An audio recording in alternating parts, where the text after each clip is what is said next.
Okay, Bismillah ar-Rahman ar-Rahim. Let's start, inshallah. Is it up? Okay. So we have the fifth lesson, which is blessings of memorizing the Quran. Inshallah, we'll talk about that today.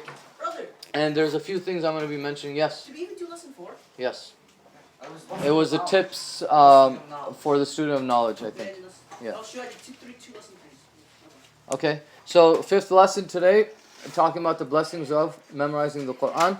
So there's a few things I'm going to share with you, and then we'll go through it today, and then we'll have you guys discuss some more ideas for yourselves or in groups, and then share them with the rest of the class. But the first thing is the story of an 82-year-old grandmama who memorized the Quran. Okay, we're going to read about her story in a little bit. There's another thing, I couldn't open up the link, so I'm going to have to just share a little bit about what her journey was from what I remember. And but there's an amazing story. It was an ebook that was available, and now it's not available anymore. But it was this mom who taught her she finished memorizing the entire Quran at 7 years of age. And this mom was teaching her, I think when she was 4 or 5. Okay, she memorized the entire Quran, and then she started to memorize, I think it was Riyadul Salihin, and then she went on to other things after that. So just 7 years old. And the third thing we'll talk about is the fadail, basically the blessings and the rewards of memorizing the Quran, and why we should be very, very careful of not leaving the study of the Quran and the Quran in general. Okay. Questions? Yes. You have a question? Did this recently when this girl memorized the Quran? This was a few years ago. So then why did you write grandmama? Because she was a grandmama. What's that supposed to mean? So when I was growing up, there was this basketball player. His name was Larry Johnson. Okay, he actually became Muslim now. And Larry Johnson, he would come in Reebok commercials, and he would be a grandmama. He would dress up as an old lady with a skirt on, wear old, whatever, and then he would dunk the ball. Okay, so look it up. It's pretty funny, or it's pretty cool. Yes. I had a friend like that. He finished the Quran at 7. Huh? I had a friend like that. He finished the Quran at 7. Was he memorizing at home or No, at school. at school? And mashallah. Ibrahim. Okay. Yeah. What? Ibrahim what? Okay. Okay, so we're not going to read this entire story, but over here, this was Dr. Saleh. He mentioned this in one of his classes, and then there was a transcript, and then they translated it. So over here, so it says over here, the ayah from Surah Dhariyat, I think. وَلَقَدْ يَسَّرْنَا الْقُرْآنَ لِلذِّكْرِ فَهَلْ مِن مُدَّكِرٍ Qamar. Okay, Surah Al-Qamar. So Allah subhanahu wa ta'ala says, and in truth, we have made the Quran easy to remember, but is there any that remembers, basically? Who of you will try to memorize the Quran? And this story is of Saleh, and she was 82 years old when she finished the memorization of the entire Quran.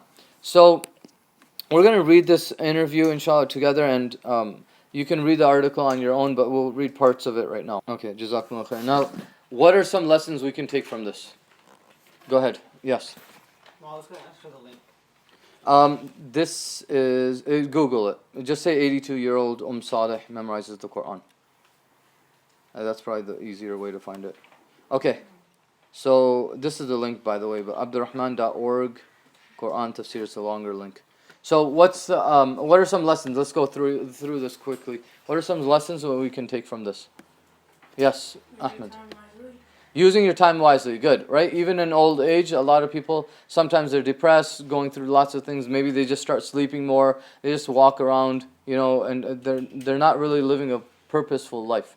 Bilal. You're never too old. You're never too old. Okay, she was 82. What else? Yes. Take advantage of your life before your... Was he?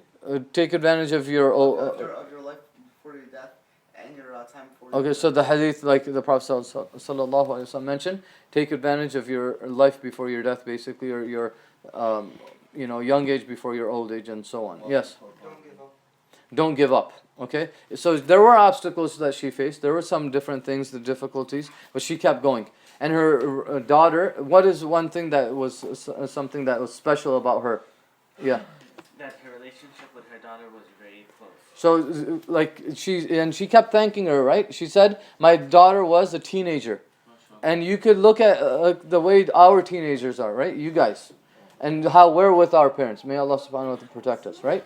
So there's, and the way we're always arguing and they're telling us to do something good, rather we're, doing stuff back to them. So look at her relationship and how she's a teenager and look at how she's treating her mom.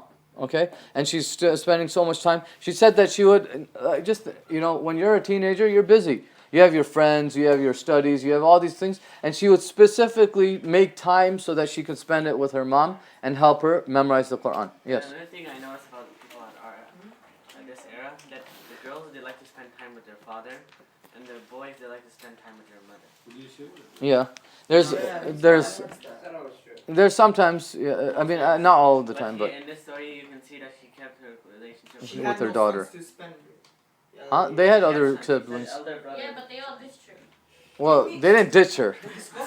They got married. They got busy. They never said brothers. They said They they said were daughters. other sisters. Daughters. Yeah. I think there were sons too. I think Allah knows, but They're all girls. I don't think it's mentioned. But anyways, that's not important. Yeah, exactly.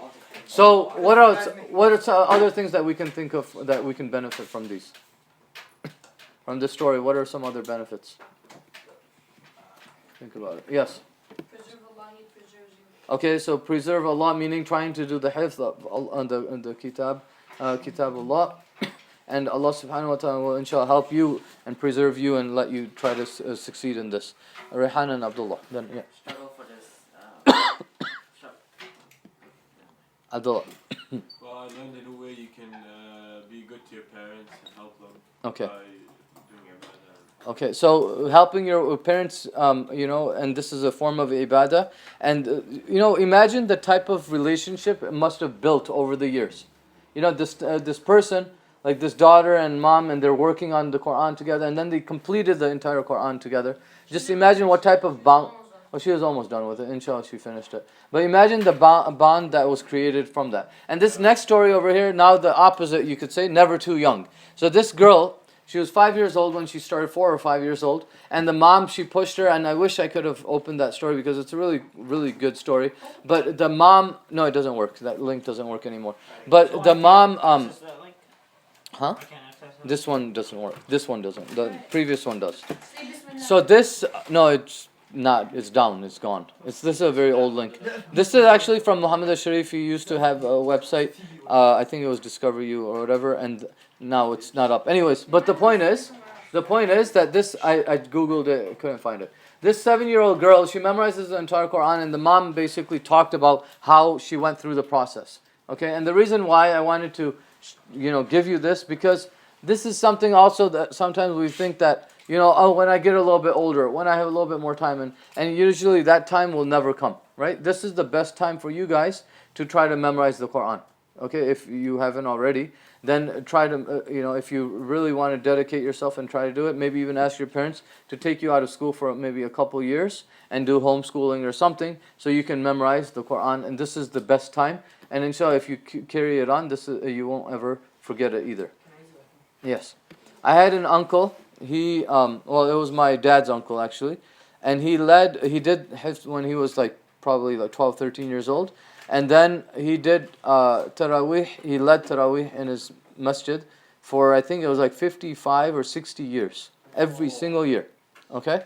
And this is the thing that our, predecessors and a lot of the people in the world, they have all of these, amazing stories. Like I mentioned in Mauritania and in some other places, there was a time where there wouldn't be, the entire village or town or whatever, city, would have memorized the Quran. And the person who hasn't memorized the Quran in that town, they wouldn't be able to get married.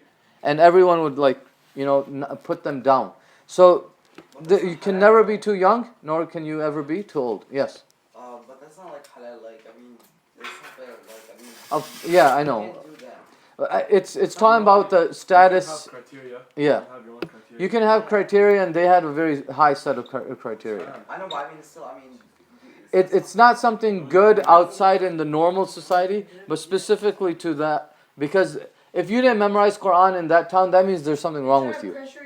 Yeah, if everyone's doing it, and you're not doing it, that means there's probably something wrong, right? Either that person maybe not mentally there, or second, maybe there's some type of other problem there. Yes. Motivation isn't there for them. Yeah, and so maybe there's, that person's not motivated, and that the father-in-law decides that it's not good to. Because in Mauritania, when kids are 5 years old, they enroll in like schools for hifz, and they're supposed to finish by 7. Yeah. So if they don't finish, it's as if someone failed high school. Yeah. They didn't finish high Yeah, school. they're flunked out pretty much, and then their memorization, they weren't just repeating the entire Quran, but by writing it. North Africa is known for that. They write the entire Quran from memory. They have to write it down, basically. Okay, that's just something just amazing. Subhanallah. The Quran, the script of the Quran is different than the one a little different. With the time of Uthman, he combined all the qira'as into one script. Yes. So when you pronounce something, it might be like written differently in the Quran. Yeah. So it's not easy as it seems. Yeah. And even especially they have warsh there and different, sometimes, so it gets a little bit different and difficult sometimes. Okay, so what are some of the blessings and the rewards of memorizing the Quran? So some hadith over here, Abu Umama radiallahu an, he reported that the Prophet sallallahu alaihi wasallam said, recite the Quran as it will come on the day of judgment as an intercessor, or do shafa'a basically for you, for those who used to memorize and recite it. Okay, and this is not just saying memorize the entire Quran, but more of it, right? So it should always motivate us to try to memorize more.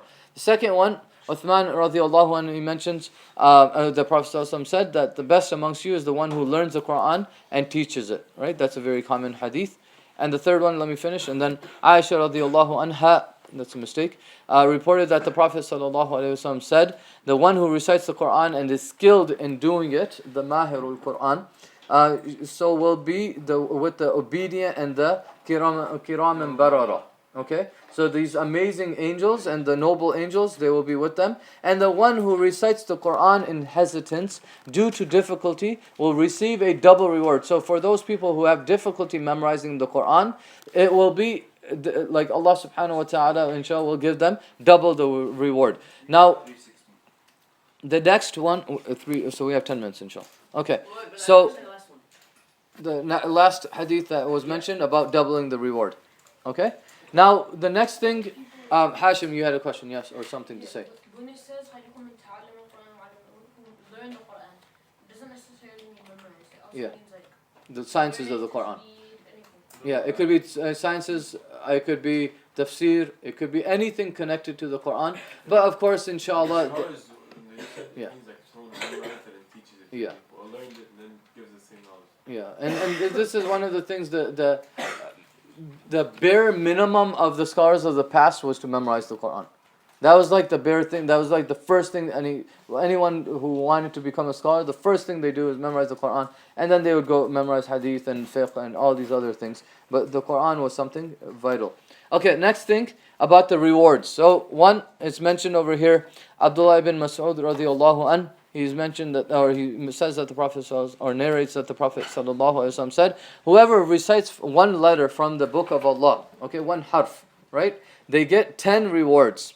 Okay, they will receive a good reward, and every good deed is rewarded with 10 times like it. So alif lam mim is not just one reward or 10 rewards, but rather it's 30 rewards. Yes. Incorrect. How is that incorrect? The numbers at the top. It's actually 10,000. Okay, Abdullah ibn Amr radiallahu an, Amr ibn al-As radiallahu an. Remember, so Amr ibn al-As was one of the enemies, and then he became Sahabi, and he converted. Abdullah, he was one of the great scholars of hadith as well. So he narrates this. He says that the Prophet ﷺ said, it will be said to the one who had memorized the Quran and acted upon it. This is very important because a lot of times we miss the second part. The one who acted upon it, recite the Quran, ascending the levels of paradise, and so do so slowly and in a melodious tone. The way that you used to recite in this dunya, especially in the middle of the night and the different times where you used to do it in a very private manner, and you used to recite it slowly and beautifully. Recite it and you will keep going, raising yourself or your place in Jannah. And this next hadith, I think, is it Nawas ibn Sam'an? Radiallahu anh. I'm not sure how to... I never heard of his name. Oh, Nawas. Okay. Sam'an? I think it's Nawas. Nawas. There's a double. Okay. Nawas.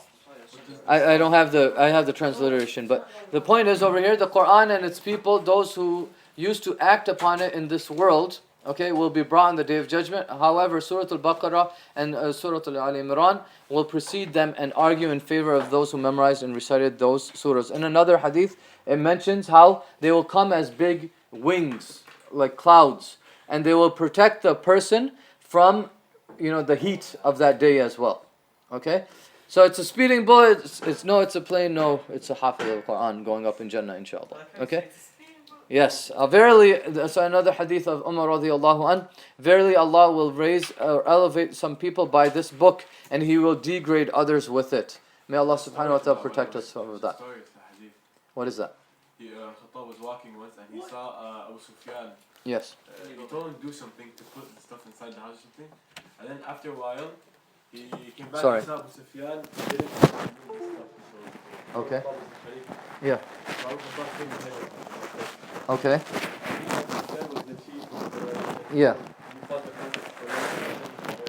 So his wife, said, there was a time when if you touched him, all of Quraysh would have attacked you and eaten you alive. And then he said, the book of Allah raises people and it degrades people. Subhanallah. And this is one thing that is amazing by this, that those people who are, you see them all the time sometimes, like they're standing, and usually preference, and this is from another hadith of the Prophet ﷺ as well, but for the Imam, they should have memorized, not should have memorized the Quran, but the person who is most knowledgeable about the Quran, they should be the ones who are put in front, and they should lead the prayer. And so this is a way of honoring people, right? But another thing you have to be very, very careful of is that it's also, like, Abdullah mentioned and the hadith mentions, that it's a way of dishonoring people. So you have to be very, very careful if you've memorized the Quran, if you are trying to teach the Quran and so on. You have to be extra, you could say, careful when you're in your muamalat and the way you practice Islam, because if you don't give the Quran its rights, right? We talked about 5 rights. Who can tell me what they are really quickly? Yeah, without looking at your notes. Yes. Believe in it. Okay. Understand it. Uh-huh. Teach it. Okay. Implement it. Okay. And recite it. Recite it in the proper way. Very good. Huh? He said them out of order. To teach it, propagate it. There's no order. Oh yeah. Okay. So 5 rights of the Quran. If a person doesn't do those, this is a way of Allah subhanahu wa ta'ala may possibly debasing them. The hadith that you were trying to write down from Umar radiallahu anh, it said, verily Allah will raise or elevate some people by this book and He will degrade others. Okay? So some people will be raised, some people will be degraded. In another hadith where Al-Bara ibn Azib radiallahu anh, I hope I should put their names in Arabic so I can read them at least. So anyways, a man, he reported that the Prophet ﷺ said, a man was reciting Surah Al-Kahf and a horse was tied with 2 ropes beside him. So the horse was tied. And I know I'm charging. Okay. And as he was reciting, a cloud overshadowed him and it began to come nearer and nearer. The horse began to trample. Okay? It started to become violent. And the man came to the Prophet ﷺ in the morning, so later in the morning, and mentioned to him this incident. And he ﷺ said that was the tranquility which descended as a result of the recitation of the Quran. Basically, the angels were coming to listen to the Quran recitation, and this the horse noticed this, and this is why he kind of got like this. Yes? Yeah, the hadith, it's not really the details of the hadith. The man was like carrying at night, and his son was sleeping. Yeah. And the horse was tied Yes, next to you're him. right. Next time. Yes. So He was scared that his son was going to get trampled. And so he stopped. Okay. Yes?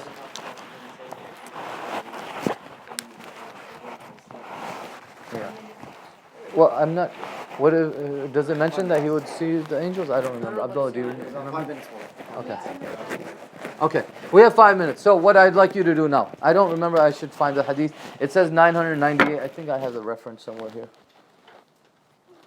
I had them in my other notes, the reference for each of them. I don't have them here. But okay, so what I'd like you to do is, and I'm going to let you, how many of you guys have your phones even though you're not supposed to have them right now? Okay.